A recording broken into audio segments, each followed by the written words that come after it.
என் தங்கப்பிள்ளையே, உன் தாயானவள் என்னை வணங்கி என் கையில் இருக்கின்ற மலரை தொட்டு விட்டாயல்லவா?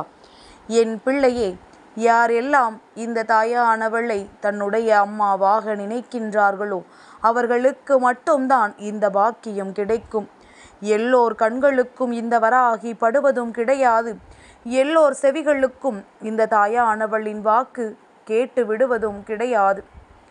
என் பிள்ளை, நீ இதை உணர்ந்திருந்தால் நிச்சயமாக இன்று இந்த வராகி உனக்கு கொடுக்கின்ற வாக்கு உன் வாழ்க்கையில் அப்படியே நடந்துவிடும். என் பிள்ளையே, இன்று இந்த மங்கள வெள்ளிக்கிழமையில் அம்மா உனக்காக கொண்டு வந்த மலர் உன் வாழ்க்கையில் உனக்கான ஒரு சுப செய்தியினை கொண்டு வந்திருக்கின்றது. மங்கள செய்தியினை இன்று இந்த வராகி என் மூலமாக நீ பெறப்போகின்றாய்.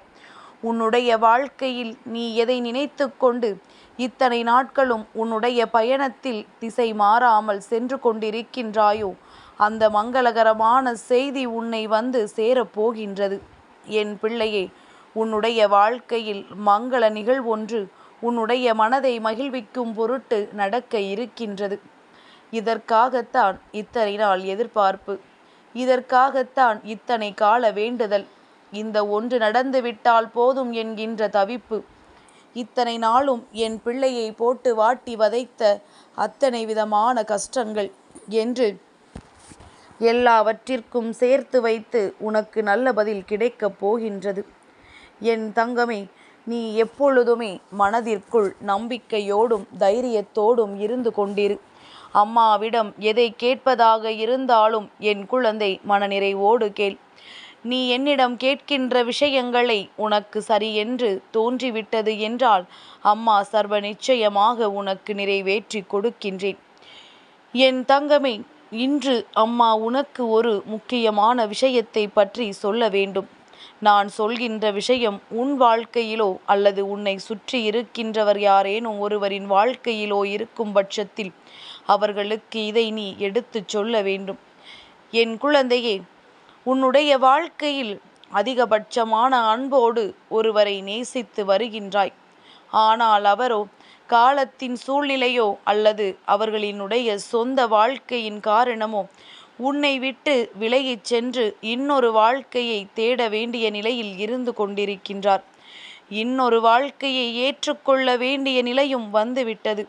என் பிள்ளையே, நான் சொல்வது ஆண் குழந்தைக்கும் பெண் குழந்தைக்கும் பொருந்தும் என்பதனை புரிந்து கொண்டு கேள்.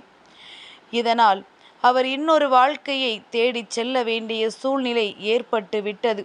இன்னொருவரை தன்னுடைய வாழ்க்கை துணையாக ஏற்றுக்கொள்ள வேண்டிய நிலைக்கும் வந்து விட்டார்கள். அப்படியானால் இந்த நிலையில் நீ என்ன செய்ய வேண்டும்? அழுது புரண்டு அந்த வாழ்க்கையை பெற நினைக்க வேண்டுமா அல்லது இந்த நேரத்தில் தான் யோசிக்க வேண்டுமா? என் பிள்ளையே, இதுதான் சரியான நேரம். உன் வாழ்க்கையில் சரியான முடிவினை எடுக்க வேண்டிய நேரம் அல்லவா?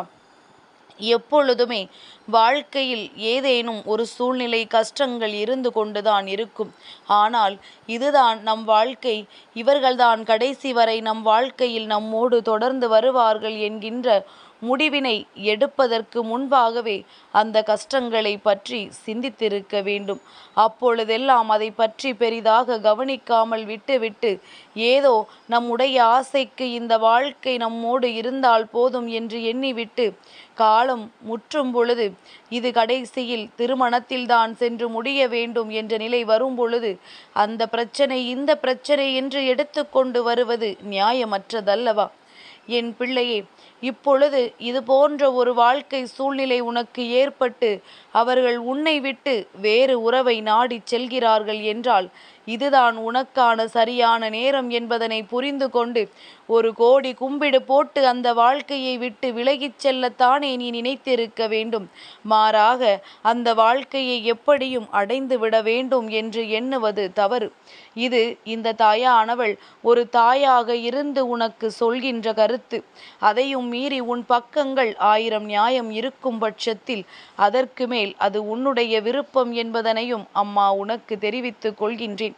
என் பிள்ளையே, இன்று ஒரு விஷயம், இது போன்ற ஒரு உறவு உன்னை விட்டு விலகிச் செல்கிறது என்றால் நாளை உன் வாழ்க்கையில் இதைவிட நல்லதொரு உறவு உன்னை தேடி வரும் என்பதனை முதலில் நீ புரிந்து கொள்ள வேண்டும். யார் உன்னை கண்டும் காணாமல் விட்டாலுமே தெய்வம் உன்னை கண்காணித்து கொண்டிருக்கின்றது என்பதனை மறந்து விடாதே. எந்த சூழ்நிலையிலும் நம்மை காப்பாற்ற தெய்வம் இருக்கின்றார்கள். அவர்கள் நம்மை எப்படியும் நல்ல நிலைக்கு கொண்டு வந்து விடுவார்கள் என்ற நம்பிக்கை என் பிள்ளை உனக்கு இருக்க வேண்டும். அந்த நம்பிக்கையோடு நீ செய்கின்ற செயல் எல்லாவற்றிலுமே உனக்கு நிச்சயமாக மிக பெரிய வெற்றிதான் கிடைக்கும் என்பதனை மறந்து விடாதே. என் பிள்ளையே, இது போன்ற சூழ்நிலையில் தெய்வத்திடம் மன்றாடி இந்த வாழ்க்கையை எனக்கு மீட்டுக்கொடு என்று கேட்பதை நிறுத்திவிட்டு, நல்ல நேரத்தில் இந்த மனிதர்கள் யார் என்பதனை எனக்கு தெரிவித்து விட்டாய், இப்பொழுதாவது என் வாழ்க்கையை எனக்கு காப்பாற்றி கொடுத்தாயே என்று நன்றி சொல்லிவிட்டு உன்னுடைய புதிய வாழ்க்கையாவது இது போன்ற எந்த தவறுகளும் இல்லாமல் நல்ல வாழ்க்கையாக இருக்க வேண்டும் என்றுதானே தெய்வத்திடம் கேட்க வேண்டும். அதை அப்படி சரியாக கேட்கின்ற பிள்ளைகள் வாழ்க்கையில் நிச்சயமாக நல்ல மனநிலைக்கு வந்து விட்டார்கள் என்று அர்த்தம். மனதிற்குள் தேவையில்லாத எந்த குழப்பங்களும் இருக்கக்கூடாது. யார் உன்னை விட்டு விலகிச் சென்றாலும் அதை நினைத்து வருந்தக்கூடாது. வாழ்க்கையில் நல்லது நடக்கப் போகின்றது என்பதனை என் பிள்ளை நீ உணர வேண்டிய தருணத்தில் இருந்து கொண்டிருக்கின்றாய். யாரோ உன்னை ஏமாற்றுகிறார்கள் என்பதற்காக நீ எதையுமே தியாகம் செய்ய நினைக்காதே. அவர்களுக்கு உன்னை நிரூபிக்கவும் போராடி கொண்டிருக்காதே. என் தங்கமே, இது என்றென்றும் உன்னுடைய நினைவில் இருக்கட்டும். சரி, இது ஒரு புறம் இருக்க, இன்னொரு புறம் உண்மையான அன்பு கொண்ட உறவுகள் இன்னமும் இந்த வாழ்க்கையை வாழ வேண்டும் என்று துடித்து கொண்டிருப்பவர்கள் நிறைய பேர் இருக்கின்றார்கள்.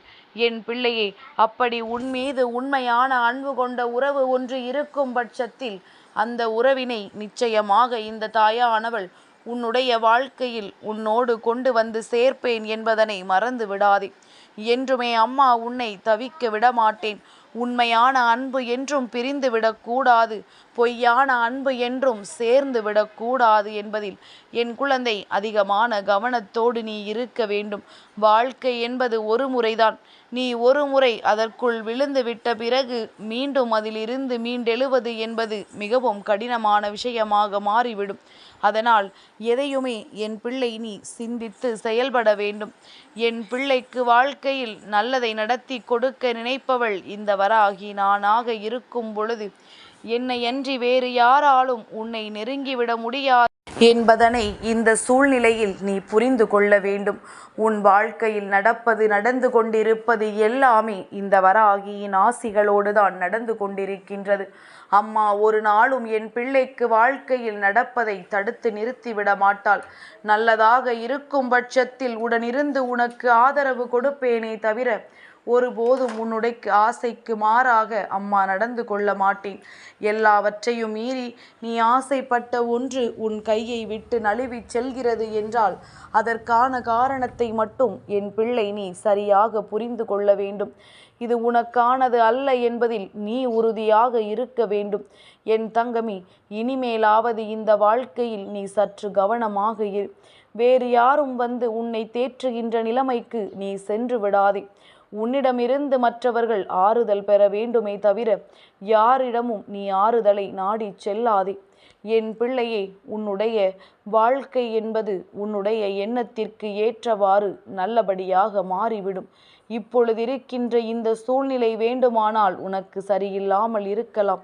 ஆனால் நாளை நிச்சயமாக நீ நினைத்தது போல இந்த வாழ்க்கை மாறிவிடும். அப்படி மாறும் பொழுது நீ மனமகிழ்ச்சியோடு இந்த வராகி எனக்கு நன்றியை சொல்வாய் என்பதில் எந்த ஒரு மாற்று கருத்தும் கிடையாது. என் தங்கமே, நான் ஒரு தாயாக உன் வாழ்க்கை சூழ்நிலைகளை கணித்து கொண்டு உன்னோடு இருந்து உன்னை வழிநடத்தி கொண்டிருக்கின்றேன். அம்மா எப்பேற்பட்ட விஷயத்திலும் உன்னை கைவிட மாட்டாள் என்பதனை என் குழந்தை நீ புரிந்து கொண்டாலே போதும். யாரெல்லாம் உனக்கு இந்த வாழ்க்கையில் மிகுந்த வேதனைகளை கொடுத்து அதை ரசிக்க துடித்தார்களோ அவர்கள் முன்னிலையில் நான் உன்னை வாழ்ந்து காட்ட வைப்பேன். தேவையில்லாத விஷயத்தில் மட்டும் சிக்கிக் கொள்ளாமல் மனதிற்குள் நல்ல விஷயங்களை மட்டும் அதிகமாக சிந்தித்துவிட்டு நீ நினைத்த விஷயங்களை எல்லாம் உன் வாழ்க்கையில் அடைவதற்கான முயற்சிகளை மட்டும் செய்து கொண்டே இரு. உன்னை இந்த வாழ்க்கையில் நான் வழிநடத்தி நல்ல நிலைக்கு கொண்டு வந்து சேர்த்து விடுவேன். என் தங்கப்பிள்ளைக்கு இந்த வராகி அம்மாவினுடைய ஆசீர்வாதங்கள் எப்பொழுதும் உண்டு.